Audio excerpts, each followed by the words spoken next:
Mashabiki na wapenzi wa Yanga wameonekana kukerwa kabisa, tena kukerwa kuliko pitiliza mara baada ya draw ya hatua ya nusu finali ya kombe ya Federation Cup FA ya hatua ya nusu finali kupangwa na Yanga kutakiwa kwenda kucheza mkoani Tanga pale katika uwanja wa Mkwakwani na dhidi ya JKT Tanzania.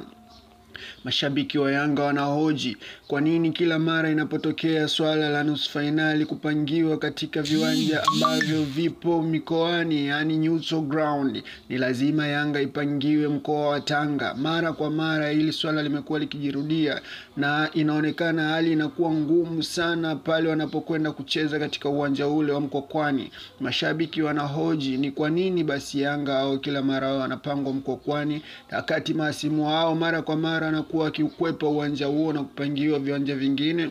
Swali hilo mashabiki na wadau wa mpira na wapenzi wa Yanga wamelipeleka moja kwa moja katika uongozi wa TFF na bodi ya ligi, wakiona kwamba ni hujuma zinazoendelea wazi wazi dhidi ya klabu yao.